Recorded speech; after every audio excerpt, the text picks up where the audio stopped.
Je salue tous les saints au nom glorieux de notre Seigneur et Sauveur Jésus-Christ. Nasalimu watakatifu wote mjina ya utukufu ya Bwana na Mwokozi Yesu Kristo. Je crois que vous êtes dans la joie. Naweza kusema mko katika furaha. Vous étiez en prière. Mlikuwa katika maombi. Il n'existe jamais de chrétiens sans prière. Bakristo abakosaki maombi. Et quiconque ne prie pas, il est déconnecté d'avec Dieu. Na mtu wote ule aombaki ni kusema ana uhusiano na Mungu. Dieu nous a laissé son esprit. Mungu alituachia roho yake. Il nous a laissé la parole. Tupatia neno. Il nous a aussi laissé la vie de la prière. Alituachia ile maisha ya maombi. Et si on ne prie pas, na kama hatuombi, vous risquerez de tomber dans des tentations du diable. unaweza kuanguka mu majaribu ya shetani. Et ainsi par la foi, na hivi kwa imani, tout ce que vous avez demandé en son nom, lote muliomba mjina lake, croyez que vous l'avez eu, muamini kusema mulipokea, et vous le verrez s'accomplir. na mtaiona kutimilika. Parce que c'est sa parole. Juni neno yake. Je vous invite à vous lever Namiomba msimame afin que nous lisions notre écriture tusome andiko yetu de Jacques chapitre 3 ya Yakobo sura ya 3 à partir du 3e verset. kuanzia pa mstari wa 3. Je vais lire en sautant. Nitasoma mkuruka. Si nous mettons les morts dans la bouche des chevaux pour qu'ils nous obéissent, tunapotia lajimu kwenye kinywa cha mafarasi ili pate kututii, nous dirigeons aussi leur corps tout entier. Tutaongoza vile vile mili yao yote. Voici même les navires qui sont grands et qui poussent le vent impétueux sont dirigés par un très petit gouvernail au gré du pilote. De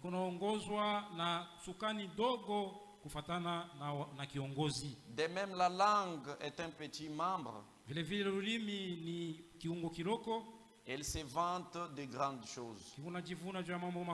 Voici comme un petit feu peut embraser une grande forêt. La langue aussi est un petit feu. C'est le monde de l'iniquité. La langue est placée parmi nos membres,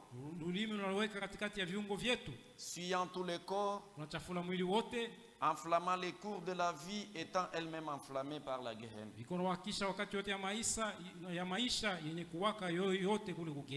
Je saute au verset 8. Mais la langue, aucun homme ne peut la dompter. C'est un mal qu'aucun homme ne peut réprimer. Je répète. Mais la langue, aucun homme ne peut la dompter. C'est un mal qu'on ne peut réprimer. Elle est pleine de venin mortel. Par elle, nous bénissons le Seigneur notre Père. Et par elle, nous maudissons les hommes faits à l'image de Dieu. De la même bouche sortent la bénédiction et la malédiction. Il ne faut pas, mes frères, qu'il en soit ainsi. Veuillez vous asseoir. Nous avons foi dans la prière qui a été faite ici. La Bible nous parle ici de la langue. Et nous avons dit hier que Dieu, pour permettre à l'homme de voir, il lui a donné 2 yeux pour que l'homme puisse respirer. Dieu l'a donné 2 narines pour que l'homme puisse toucher. Dieu lui a donné 2 mains et pour que l'homme puisse entendre. Dieu lui a donné 2 oreilles. Mais pour que quelqu'un puisse goûter, Dieu lui a donné une bouche. Et dans cette bouche, il place 2 barrières. La première barrière, c'est le dent. Et la deuxième barrière, c'est la bouche. Comme pour dire que si vous voulez dire, soit parler, prononcer quelque chose,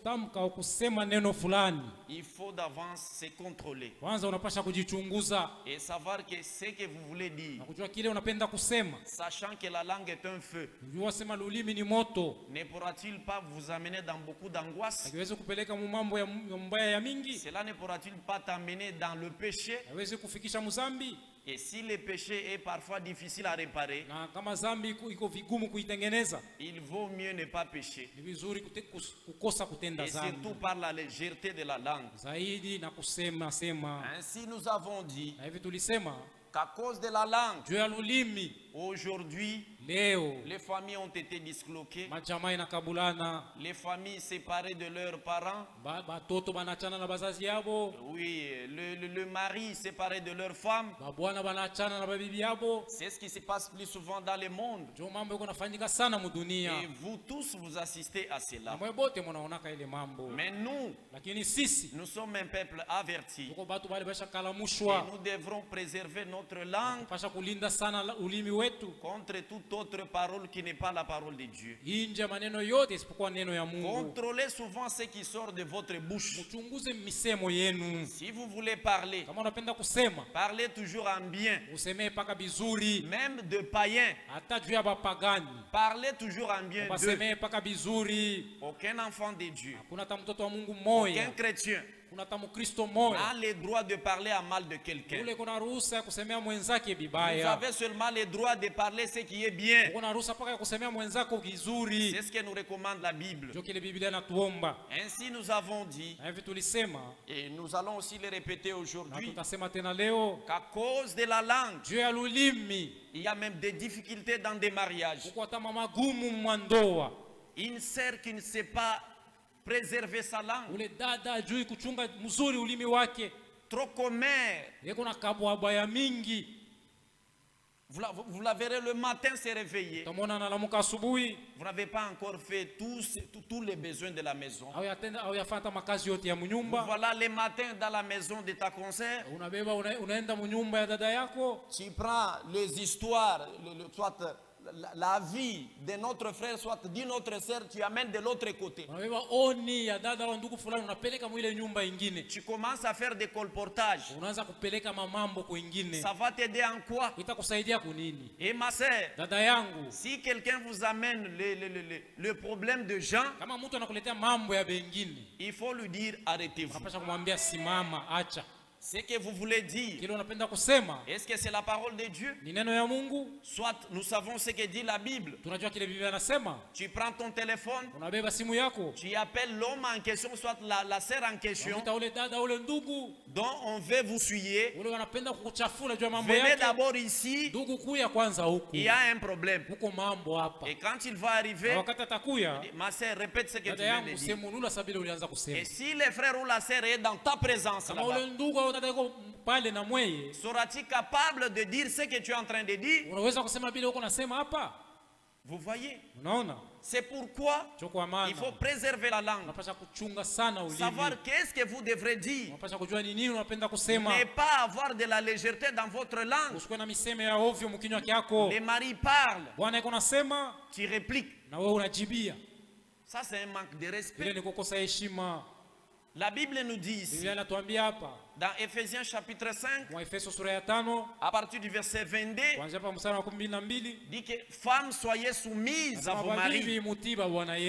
C'est une parole qui est sortie dans la bouche de Dieu. Ce n'est pas les hommes qui se sont arrangés quelque part et disant que les hommes ici veulent nous mater. Mais non. Si vous dites peut-être que Paul avait des problèmes avec les femmes, comme ceux qui disent de l'extérieur qui n'ont pas la révélation, vous allez aussi dire que Pierre aussi avait des problèmes avec les femmes. Parce que dans 1 Pierre chapitre 3, lisez à partir du premier verset, Pierre aussi répète la même chose. Vous devrez préserver votre langue et être soumise. Et la soumission, c'est faire la volonté de quelqu'un d'autre qui est contre ta propre volonté. Toi, tu as besoin de faire ceci. Mais ton mari ne le veut pas.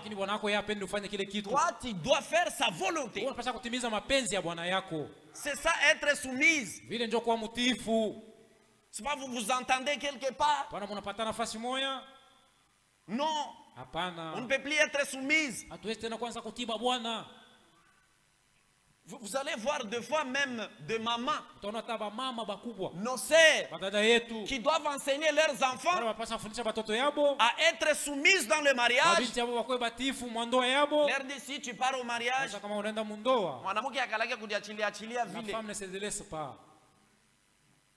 c'est pas bien. Est-ce que c'est ça le rôle que Dieu t'a donné? Le Seigneur vous a donné un travail. Dans Tite, qui est celui d'enseigner vos enfants afin qu'ils sachent comment aimer leur mari. C'est ce que vous recommande la Bible. Mais vous abandonnez le voie de Dieu pour aller entrer dans deux voies qui ne sont pas de voie de Dieu. Et dès lors que l'homme abandonne les voies qui sont à Dieu pour prendre d'autres voies qui ne sont pas de voie de Dieu, c'est là que nous avons des problèmes. C'est là que nous avons des problèmes. Le diable lui-même n'a pas si contrôlé sa bouche. Et à cause de cela, il est allé séduire la femme à autrui. Tout cela, c'était toujours un problème de langage. Problème qui sont les paroles qui sont sorties de la bouche. Il a seulement essayé de pervertir quelque chose seulement. Que Dieu a-t-il dit réellement? Que si vous mangez, vous mourrez. C'est sorti d'où? C'est dans la bouche. Et quand la femme a accepté, nous tous nous sommes condamnés. Mon frère, nous devrons faire très attention. Mais c'est, même si chez vous, la maison de vos parents est remplie de beaucoup de fortune, respectez votre mari. Parce que c'est la parole de Dieu. Ne dites pas, depuis que je suis venu ici, d'ailleurs, qu'est-ce qu'il fait pour moi? Qu'est-ce qu'il fait pour moi? Il y a beaucoup de femmes qui sont en train d'errer là dans le monde, qui n'ont pas le mariage et parfois qui sont belles plus que toi, mais ils cherchent pour ne pas trouver. Mais toi, le Seigneur te fait grâce, mais tu veux rendre cela en disgrâce. Respectez la parole de Dieu. Revenons à la parole de Dieu. Même si dans votre maison il y a beaucoup d'argent, c'est pour ton père et ta mère. Mais néanmoins, respecte ton mari. Pourquoi? Parce que c'est un ordre qui est sorti dans la bouche de Dieu. C'est Paul qui disait cela aux Éphésiens. Et Paul nous dit que soyez mes imitateurs, comme je le suis de Christ. Quelque part encore il dit, si vous pensez être inspiré, il faut comprendre aussi que les choses que je vous dis viennent de Dieu. Ce que nous vous disons, ce ne sont pas des choses qui viennent de nos têtes. Non? Nous lisons ceci dans la Bible parce que nous n'avons pas affaire à des interprétations. Nous n'avons pas affaire à des falsifications à la parole de Dieu. Nous voulons seulement savoir si cela est sorti dans la bouche de Dieu. Et cela nous suffit. Ma soeur, la Bible dit ceci. Nous sommes dans Psaume. Lisons d'abord cela. Psaume 45. Verset 11. Écoutez ce que dit la Bible. Écoute, ma fille. Ça c'est Dieu qui s'adresse à vous. Écoute, ma fille, vois, ona, et prête l'oreille. Oublie ton peuple et la maison de ton père. Quand vous allez au mariage, Ce n'est pas tout le temps ramener le problème, soit les difficultés, parce que vous ne mangez peut-être pas. Vous ramenez cela dans votre maison. Vous avez des difficultés. Au lieu de voir les anciens qui sont établis, toi tu quittes. Tu pars voir d'abord tes parents. Ça c'est un manque de respect vis-à-vis de la parole de Dieu. Dieu a établi ces hommes. Si vous avez quelconque problème, il faut d'abord les consulter. Voilà ce qu'est la parole de Dieu. Oublie la maison de ton père. Tu manques de la nourriture par exemple. Mbio chez tes parents. Tu vas vite. Tu as par exemple un problème. Vous avez des difficultés avec votre mari. Tu vas là chez tes parents. Tes parents vont te dire, trouvons que ce mari est en train de te faire souffrir. C'est ce que j'avais dit, qu'il ne fallait pas que mon enfant ne soit marié par ce frère. Tout cela parce que par exemple le frère passe le temps des vaches maigres. Mais il y a un temps pour toutes choses. Le Dieu, notre Dieu que nous servons, c'est lui qui enrichit et c'est lui qui appauvrit. Cela dépend du temps de Dieu. Tous ceux, écoutez mes frères, tous ceux qui avaient beaucoup d'argent dans les temps anciens. Prenons même par exemple la famille de Mobutu. Aujourd'hui, est-ce qu'on en parle? On n'en parle même pas. Aujourd'hui, il y a d'autres personnes. C'est pourquoi mon frère et ma soeur, il faut accepter des fois les temps difficiles qui nous arrivent dans la vie. Un vrai fils de Dieu, une vraie fille de Dieu, c'est celle qui est aussi capable d'identifier les moments difficiles dans sa vie. Ce n'est pas que toute chose ira toujours sur des roulettes. Il y a un temps pour toutes choses. Si vous manquez aujourd'hui, demain le Seigneur pourvoira pour vous. Parce que notre Dieu, il est celui qui pourvoit. Et il pourvoit aux besoins de tous ses saints. Il faut accepter ce qui vous arrive et dire que c'est la volonté de Dieu. Non pas seulement avoir des yeux de gauche à droite. Mes amis, depuis qu'ils sont partis au mariage, ne font que changer des habits. Mais moi ici, qu'est-ce que j'ai fait? Tu commences à pleurnicher. Tu ne sais pas en qui tu as crié. Si vous avez des besoins, allez-y à genoux. Priez. Dieu, il nous écoute. Et s'il ne te donne pas aujourd'hui, attendez. Dieu va vous bénir certainement. Néanmoins que vous gardiez sa parole. Néanmoins que vous respectiez ses principes. C'est ça. D'ailleurs, quand tu es quitté chez vous, tu étais mince. Quand ton mari t'a pris en mariage, tu étais trop mince. Et tu es arrivé chez toi. 3 ans, 4 ans plus tard, tu es devenu gosse. Tu as pris du poids. Et penses-tu que le lit que tu as laissé chez vous là va aussi s'agrandir? Non. Même la couverture que tu as laissée à la maison chez tes parents, penses-tu qu'elle va aussi s'élargir? Mais non. Écoutez ce que dit la Bible. Ésaïe chapitre 28, à partir du verset 20.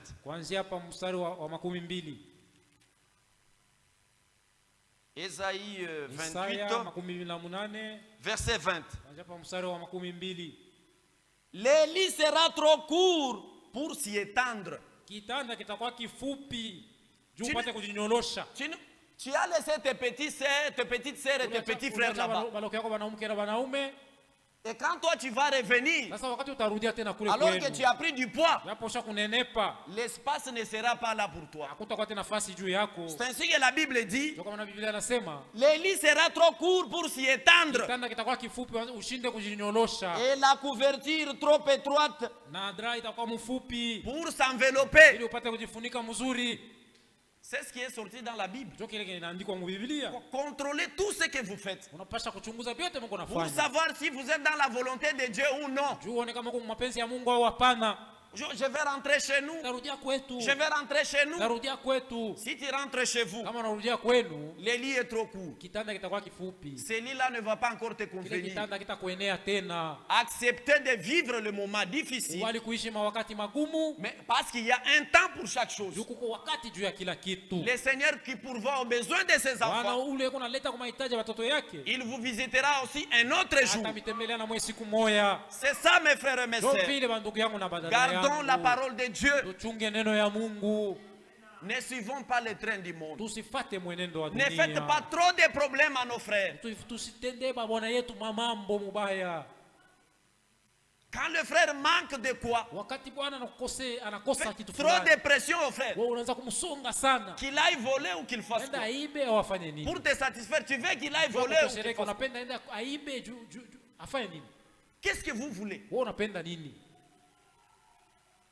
Contentez-vous de ce que vous avez. Contentez-vous de ce que Dieu vous a donné. Et respectez la parole de Dieu. Même toi aussi, mon frère. Il faut aussi savoir respecter notre soeur. C'est pas quand la sœur, par exemple, vous amène un besoin, tu commences à te couvrir avec trop d'écriture. La Bible a dit, femmes, soyez soumises. Est-ce que ce que tu fais là, c'est la volonté de Dieu? Toi, tu voles.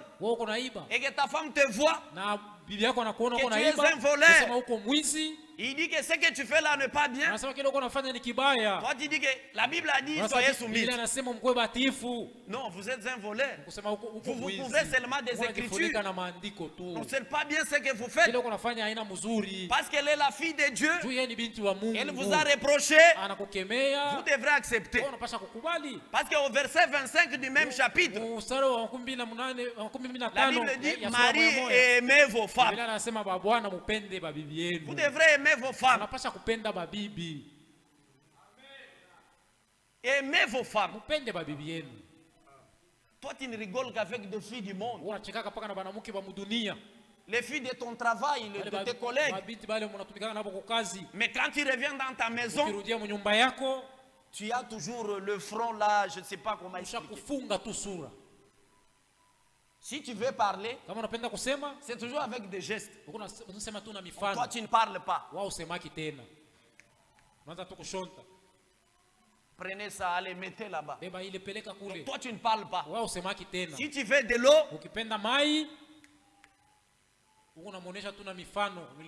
je vais parler. Tu n'es pas quelque chose qui doit je ne sais pas ce que je peux dire. Hein? Tu n'es pas là, antagoniste avec tes enfants, soit ton épouse dans la maison. Non.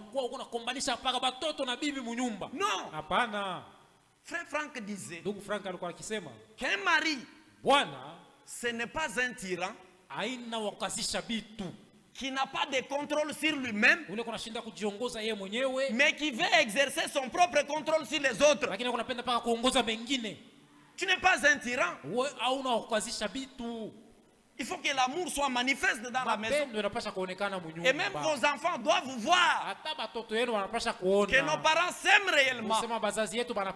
Et votre amour aura aussi des répercussions sur les enfants. C'est ça. Vous êtes là. Donc, parce que tu es chef. Non, la Bible dit que je suis chef. Non. Ce n'est pas ça. Respectez aussi notre sœur. Dieu lui-même, dans sa sagesse, il fait ceci.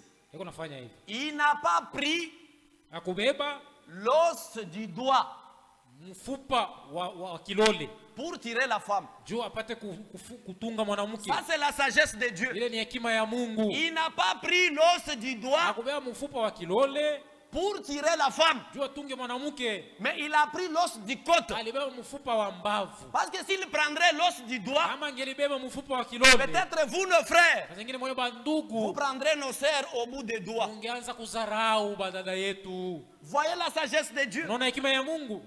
Notre Dieu, Mungu wetu, dans sa sagesse à lui, hekima yake yeye, sachant qu'est-ce que la femme, akijua bei ya mwanamke, il n'a pas pris l'os du pied akubeba mfupa wa mguu de peur que vous piétinez votre tuanze femme. kufinyanga bibi yako. Non, Hapana, il a pris l'os du côte. alibeba mfupa wa kumbavu.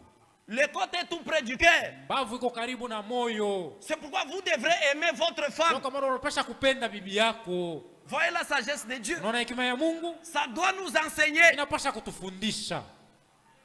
Vous n'arrivez même pas à aimer votre femme. Uko nashinda kupenda bibi yako. On vous avait forcé. Bali kukazaka umuoe. Te couvre avec trop d'écriture. Na unajifunga na maandiko ya mingi. Tu parles trop. Unasema sana. Tu ne sais pas te contrôler dans le langage. Kujizuiza mumisemo yako. Tu insultes ta femme même si les enfants sont là. Uko na tusi mke wako hata mbele ya batoto. Vous enseignez de querelle à vos enfants. Uko nafundisha bugomvi kwa batoto. Ce n'est pas bien. Haina mzuri. Vous êtes un chef bien sûr. Uko chefu ni kweli. Mais sachez que Jésus-Christ est notre chef à tous. Lakini unajua Yesu Kristo ni chefu wetu shie bote. Comme nous devrons obéir au Seigneur Jésus-Christ, kumtii Bwana Yesu Kristo, nous devrons aussi nous laisser conduire par lui. Vile vile tunapaswa kujiachilia kuongozwa na Yesu. C'est ça. Jo vile. C'est ça. Jo vile. Vous n'êtes pas des antagonistes. Haina kusema mko maadui. Il faut savoir garder votre langue. Unapaswa kulinda mzuri ulimi wako. Vous n'êtes pas des antagonistes. Hamuna maadui. D'ailleurs, Japo avec votre femme, na bibi yako, vous allez hériter la vie éternelle. mutariti ufalme wa uzima La wa vie milele. éternelle, ce n'est pas seulement aux hommes. Uzima wa milele unapaka wa wanaume. Écoutez, Musikie dans la Bible, mu Biblia, dans Hébreux chapitre 11, Waebrania sura ya 11, il y a Paul qui parle ici. Paulo yuko nasema, Il dit que le temps me manquerait nasema wakati tanikosa de parler de Gédéon, kusemea mambo kuhusu de parler de tous Gideoni, ces grands hommes. na wale watu wakubwa wengine. Quand vous lisez à la fin, Ukisoma kumwisho, il est aussi cité de femmes. Il y avait aussi des femmes alitaya na banamuke, kulikuwa na banamuke qui ont accepté d'être crucifiées wale walikubali kutundikwa pour le témoignage de Jésus-Christ. juu ya ushuhuda wa Yesu Kristo. Ce n'est pas qu'elles avaient prêché. Haina kusema balihubiriaka. Non. Hapana. Elles avaient accepté de suivre le Seigneur Jésus-Christ. Balikubaliaka kumfuata Bwana Yesu Pourquoi? Kristo. Parce que Dieu a placé aussi la vie éternelle en elles. Juu Mungu aliweka uzima wa milele ndani ya Elles doivent banamuke. aussi participer à la vie éternelle que vous aussi vous avez pas. Uzima wa milele kule na mwe mutashiriki. Écoutez mes frères et mes sœurs. Sikie banduku na badada Même pour yangu. devenir diacre dans cette église, Atajua kuwa shemasi muikanisa. vous avez besoin d'une femme. Unahitaji usha kuoa. Si vous n'avez pas de femme, Kama uyaoa, les critères ne sont pas respectés. ni kusema makanuni haitaeneana. Même pour être pasteur, Atajua kuwa mchungaji. les critères recommandés dans la Bible, Makanuni ile Biblia inalomba. qu'il soit marié d'une seule femme. Akuwe bwana ule ashakuwa bibi moya. Vous voyez? Unaona?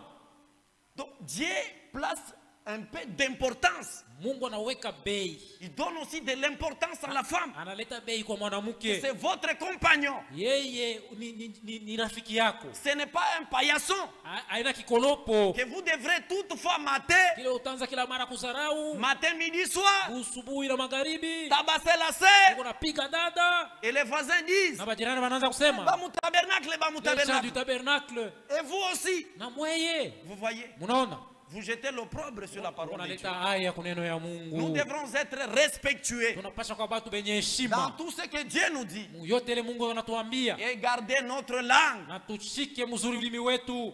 Il faut montrer de la sagesse Unapaswa kuonesha hekima. dans vos rapports, Mupatano wenu. dans votre façon de vivre. Munamna yenu ya Il kuishi. faut montrer de la sagesse. Unapaswa kuonesha hekima. Un homme, de fois, ce n'est pas un parloteur. Mwanaume anaona kusemakanya. Trop de problèmes. Mambo ya mingi Toi, mingi. te voilà chez tes parents. Unarudia kwa wazazi yako. Oh, mwanamke ananiteswa Cette sana. femme là me fait souffrir. Tu n'es même pas parti chez les pasteurs. Auende hata kuona mchungaji. Te voilà chez tes parents. Unaenda kwa wazazi yako. Toi, un homme. We bwana. Toi, un chef. We shefu. Cette femme me fait souffrir beaucoup. Tu pars chez tes parents et les parents se décident. Comme la femme, comme cette femme fait souffrir notre fils, nous la famille, nous décidons de mettre fin à ce mariage. Trop parler. Que dit la Bible? Que personne ne sépare ce que Dieu a joint. Vous devrez supporter et prendre votre croix. C'est ça. Soyez, montrez quand même de la sagesse. C'est ça. Nous sommes un peuple à part. Faudra-t-il qu'on vienne ici pour dire à vous qui êtes le Saint de Dieu comment est-ce que vous devrez vous comporter, comment est-ce que vous devez parler? Mais non, vous êtes suffisamment enseigné. Vous êtes suffisamment enseigné. Nous, dans ces temps, nous devrons vivre notre préparation. Pourquoi? Parce que nous avons reçu la lumière de notre temps. Nous sommes différents des autres. Nous sommes sur l'apothéose. Et tout le monde nous regarde. Nous devrons garder le principe de la Bible. C'est ça. Nous devrons respecter le principe de la Bible et ne pas nous en éloigner. À cause de la langue, il y a trop de difficultés, même dans le mariage. À cause de la langue, dans des églises, n'en parlons même pas. Même des églises dites du message. Voyez ce qu'ils font aujourd'hui. C'est une honte. Comment est-ce que quelqu'un qui a reçu ce message peut arriver jusqu'au point de dire que si Branham n'était pas venu, je ne devrais pas être sauvé? Ça, c'est de la séduction. Ils n'ont pas même pas su préserver leur langue. Si frère Branham, Dieu ne l'avait pas envoyé, nous on devrait être sauvés. Parce qu'il est écrit que quiconque croit, il a la vie éternelle. Mais seulement pour arriver au baptême du Saint-Esprit, il avait fallu que le Seigneur l'envoie et qu'il lui donne un message qui va nous préparer pour la seconde venue du Seigneur, comme c'était ça la commission que Dieu lui a donnée. Le 11 juin 1933, si la rivière Oyo, comme Jean-Baptiste, il est précurseur de ma première venue, je t'envoie avec un message qui sera précurseur de ma seconde venue. Mais ils ont changé les choses. Pourquoi? Parce qu'ils n'ont pas de révélation. Ils sont sans frein. Arrivé jusqu'au point de dire que Jésus-Christ est déjà venu. Quand Jésus-Christ viendra, il y aura des événements qui vont se faire. Lisez cela dans 1 Thessaloniciens 4, à partir du verset 16.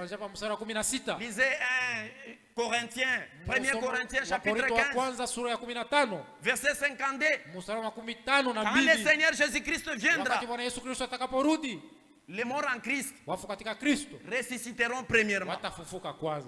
Et allez-y. Ici, vous n'avez pas de cimetière. Vous en avez. Et toutes ces tombes-là sont enfermées, n'est-ce pas? Et si nous leur demandons, montrez-nous. Vous avez vos frères et vos sœurs qui sont morts. Sont-ils déjà ressuscités? Ils vont vous dire non. Quelle séduction! Pourquoi? Parce qu'ils ne savent pas préserver leur langue. Et ils ont préféré parler quand Dieu n'a pas parlé. Mais nous nous en tenons à ce que Dieu a dit. Et nous n'allons pas au-delà de ce que Dieu a dit. Nous restons dans ce que Dieu a dit. 1 Corinthiens 4, verset 6. Vous voyez, c'est ce que même frère Franck nous dit ici, que que ces gens-là, ils sont allés vraiment très loin. Vous voyez, à cause de la langue, même dans des églises dites du message, c'est la honte. Vous voyez cela? Ils ne sont même pas. Quand quelqu'un croit que Branham est Dieu, même un catholique le dépasse. Il le dépasse. Un catholique croit néanmoins que Jésus-Christ est Dieu. Et il croit aussi que il y a 3 dieux. Le Père, le Fils et le Saint-Esprit. Mais nous savons qu'il y a un seul Dieu. C'est le Seigneur Jésus-Christ. Il était le Père quand il était au ciel pour créer. Il est le Fils quand il est descendu sur la terre pour nous ramener à la vie. Il est le Saint-Esprit aujourd'hui dans son église, achevant son œuvre en nous. C'est ce que nous croyons. Nous n'allons pas au-delà de ce qui est écrit. Nous restons dans ce qui est écrit. Parce qu'ils n'ont pas si gardé leur langue. Ils sont arrivés jusqu'au point de dire que les tonnerres sont révélés.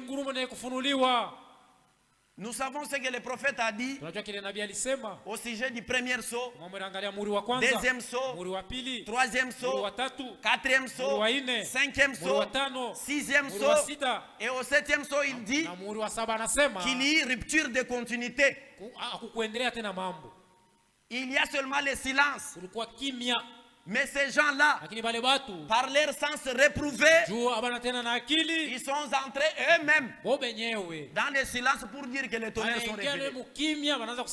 Alors que Jean lui-même qui avait vu cette révélation, Jean lui-même que Dieu a donné cette révélation, il dit qu'il y a un silence d'environ une demi-heure. Et un jour, j'ai demandé à ceux qui croient à ce genre de choses. D'ailleurs, les tonnerres ne sont même pas écrits. Cela ne doit pas faire sujet. Nous prêchons ce qui est écrit. Et ce qui est écrit est dans cette Bible. Je leur ai demandé. Nous savons ce que le prophète a dit dans tous ces sauts-là. Et arrivé au septième saut, il dit qu'il y a un silence. C'est ce que nous savons du septième saut. Sixième et cinquième, il parle du sang qui est sous l'autel. Il parle aussi des martyrs. Oui, qui réclament leur sang. Qui réclament vengeance. Et il a parlé aussi du quatrième saut, où l'enlèvement aura lieu. Les trois autres sauts, il a parlé du cavalier qui change de couleur. Et qui, au quatrième saut, il amène la confusion que nous voyons aujourd'hui. Parce qu'il a pris le cheval multicolore, comme pour montrer la confusion. Et je leur demande, néanmoins, nous savons quand même ce que le prophète a dit au sujet de ces sauts-là. Mais ma question est la suivante. Dites-nous ce que dit le premier tonnerre. Ils se sont tus. Ils n'ont rien dit. Le deuxième tonnerre, qu'est-ce que cela veut dire? Le troisième, calme. Ils n'ont pas pu répondre. C'est quoi? Un jour, un autre me dit, vous néanmoins vous avez la vérité. Mais nous avons des difficultés. C'est à cause des étincelles. Quand le tonnerre a tonné, il y a eu des étincelles. Ce sont ces étincelles qui nous ont pris. Mais néanmoins, vous avez la vérité. J'ai dit gloire au Seigneur. Parce que nous avons la vérité. Nous sommes restés à ce que Dieu a dit. Nous ne sommes pas allés au-delà de ce qui est écrit. Quand vous lisez les prophètes et que vous ne les comprenez pas à la lumière de la Bible, vous lisez les prophètes et que vous ne les comprenez pas selon ce que dit la Bible, vous l'avez mal lu. Les prophètes, il est le prophète biblique du temps de la fin. Cela veut dire tout ce qui nous a amenés, tout ce que Dieu nous a amené par lui doit être toujours biblique. C'est pourquoi nous n'écoutons pas des interprétations. Ces gens-là, ils sont allés très loin. Pourquoi? Parce qu'ils n'ont pas si tempéré leur langue. Quand Dieu parle, nous aussi nous parlons. Là où Dieu n'a pas dit, nous taisons. C'est ça. Deutéronome 29, verset 29. Les choses qui sont révélées sont avouées à vos enfants, mais celles qui sont cachées sont à Dieu. C'est ça. Ils sont allés très loin. Ils n'ont même pas pu comprendre le prophète. Ils se vantent seulement. Écoutez ce que Frère Franck dit dans la lettre circulaire de 2017, page 6. Malheureusement, à côté de la continuité de la pire prédication de la parole de Dieu, selon l'ordre de Dieu, il y a aussitôt des différentes interprétations. Des frères qui se référaient à Frère Branham ont réussi à rendre leurs propres interprétations crédibles et à attirer des disciples après eux. Aujourd'hui, c'est le comble. Ils servent leur ventre et pour avoir des hommes derrière eux. C'est une honte. C'est une honte. Si même les dénominationnels commencent à dire que voyez les branhamistes, ils les appellent des branhamistes. Mais nous ne sommes pas des branhamistes. Nous sommes des chrétiens. Nous adorons le Seigneur Jésus-Christ. Et nous croyons en lui. Il est notre Seigneur. Parce qu'il domine sur nous. Il est notre sauveur. Ces hommes-là, ils n'ont pas accepté que le Seigneur les domine. Ils ont seulement accepté le Seigneur Dieu comme leur sauveur. Parce qu'ils craignent d'aller en enfer. Mais ce qu'ils font aujourd'hui, c'est une honte. Nous ne croyons pas comme cela. Quand vous lisez Actes des Apôtres, écoutez ce que Paul dit à ce sujet. Actes des Apôtres chapitre 20, verset 30. Et qu'il se lèvera du milieu de vous des hommes qui enseigneront des choses pernicieuses pour entraîner les disciples après eux. C'est ce que Frère Franck vient de dire ici. Pourquoi nous disons que le ministère de Frère Franck, il est en continuité, soit en connexion avec celui de Frère Branham. Pourquoi? Parce que Frère Branham lui-même avait dit dans l'esprit de vérité, paragraphe 20, il dit que quand celui-là viendra, cet homme-là étrange, et tout ce qu'il dira, aussi longtemps que c'est scripturel, accrochez-vous-y. Nous acceptons que cet homme-là, c'est un homme envoyé de Dieu. Pourquoi? Parce que tout ce qu'il dit est scripturel. Écoutez toutes ces prédications. C'est même la prédication de 1976. 1980. Il tourne sur cela. Gardez toujours le langage de la parole de Dieu. N'allez pas en dehors de ce qui est écrit. Ils n'ont pas su faire la différence. Il continue. Des citations du prophète ont été l'objet d'interprétation et exposées comme doctrine.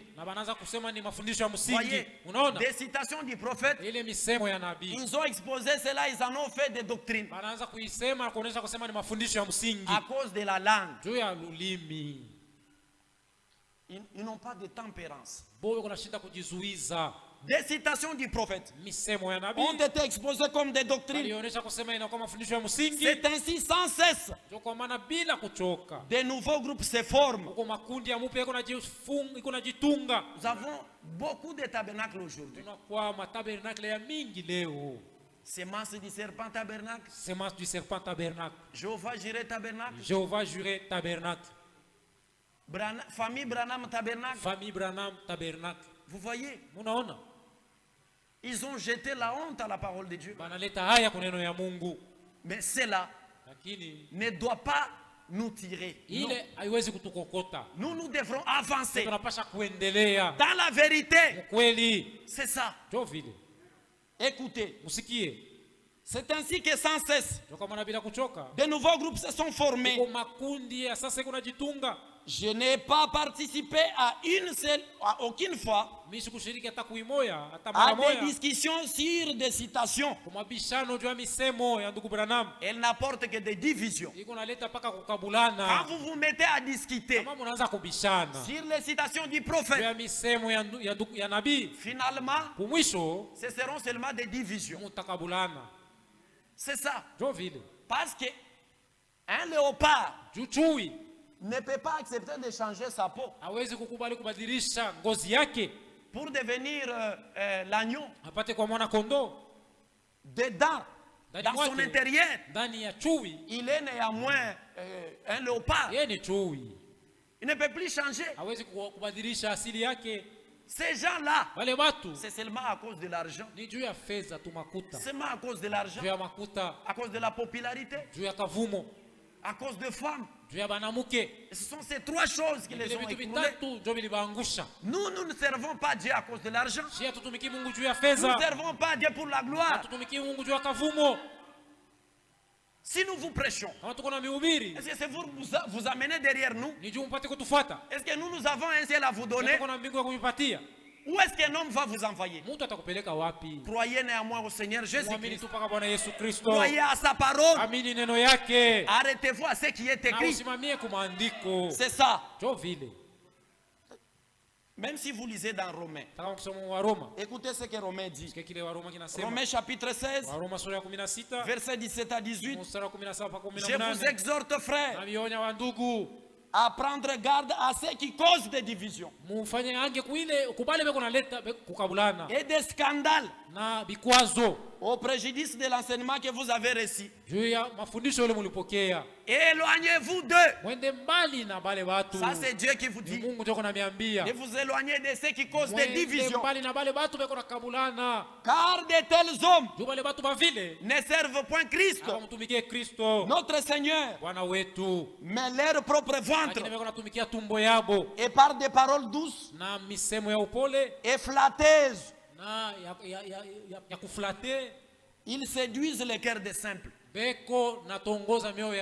Éloignez-vous d'eux. Gardez que ce qui est écrit. C'est ça. Ne vous mêlez pas dans cela. Ne faites pas de discussions au sujet des citations. Écoutez mes frères et sœurs, ce qui fait la grandeur de l'église, ce n'est pas avoir de grands bâtiments, mais c'est la vie que mènent ceux qui croient dans cette église. Et c'est cette vie-là qui vous différencie des autres. Vivez la parole de Dieu, gardez votre langue à des paroles qui ne sont pas justes. Vous savez, à cause de la langue, vous pouvez tuer quelqu'un. Tuer quelqu'un, ce n'est pas seulement prendre un couteau et l'empoignarder. Quand vous parlez en mal de quelqu'un, du frère et de la sœur, vous l'avez déjà tué. Vous l'avez déjà tué. Ce que la Bible dit dans Ecclésiaste 7, la réputation vaut mieux que les richesses. Vous tuez la réputation de notre frère. Vous tuez la réputation de notre sœur. Tout cela parce que vous avez seulement de la haine. Vous voyez votre frère prospérer. Au lieu de vous réjouir, parce que si l'un est béni dans ses corps, si l'un est béni ici, ici, c'est nous tous qui sommes bénis. Vous tuez notre frère. Il a payé quel genre de voiture? Il est ma carton. Ça sont des cartons. Attendez quand moi je vais acheter. Attendez quand moi je vais payer aussi une voiture. Vous allez voir. Tu n'as même pas de vélo. Frère, est-ce que ce que vous faites là, c'est ça la parole de Dieu? Est-ce que c'est pour... Est-ce que ce que vous faites là, le Seigneur vous a appelé pour cela? Vous prenez les problèmes d'ici, vous les amenez dans d'autres assemblées. C'est pas bien. C'est pas bien. Je n'ai pas droit d'amener peut-être les difficultés que j'ai moi, aller raconter aux hommes de Dieu. Non. Je vais attendre quand je vais rentrer à Kasumbalesa. J'irai voir missionnaire Galilée qui est mon pasteur. C'est ça. Mais vous tuez la réputation de notre sœur. Qu'est-ce qu'elle vous a fait? Qu'est-ce qu'elle t'a fait? Parce qu'elle s'habille bien,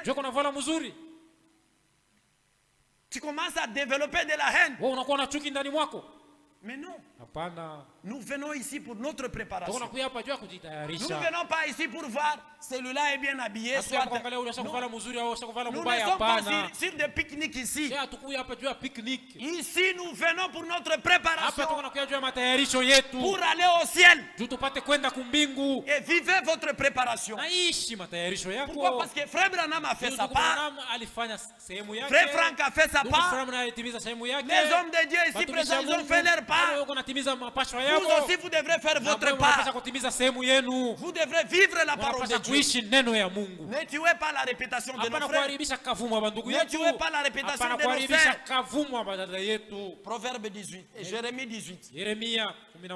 Jérémie 18. Écoutez. Verset 18. Ils ont dit, venez, complotons contre Jérémie. Car la loi ne périra pas faute des sacrificateurs.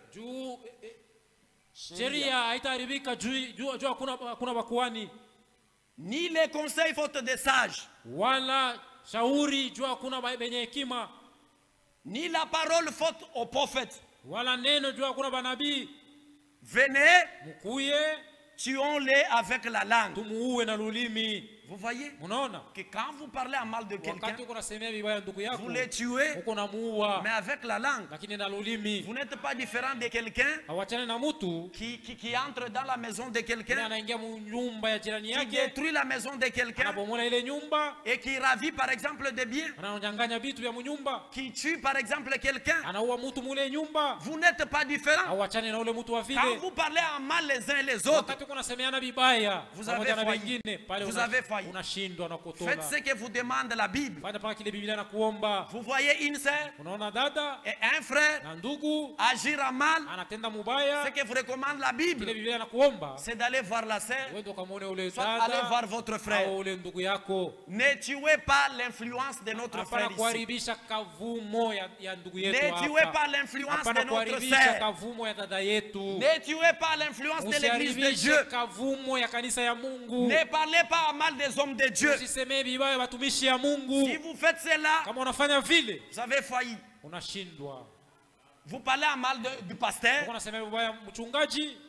Et demain vous avez une maladie. Vous revenez auprès du même pasteur pour qu'il prie pour vous. Est-ce que vous vous êtes repenti? Et même s'il priait pour toi, si tu vas trouver la guérison, parce que tu ne t'es pas repenti d'abord. Retournez à la parole. Et pour ce soir, que le Seigneur vous bénisse. Et le dimanche, nous allons parler de la langue au service de Dieu. Nous allons voir quand la langue de l'homme est brûlée. Là maintenant l'homme dira mais voici. Là vous n'aurez pas le droit de parler à mal les uns des autres. Et la Bible dit que la langue de personne ne peut la dompter. Mais nous allons voir que le Seigneur Jésus-Christ a dompté la langue. Que Dieu vous bénisse.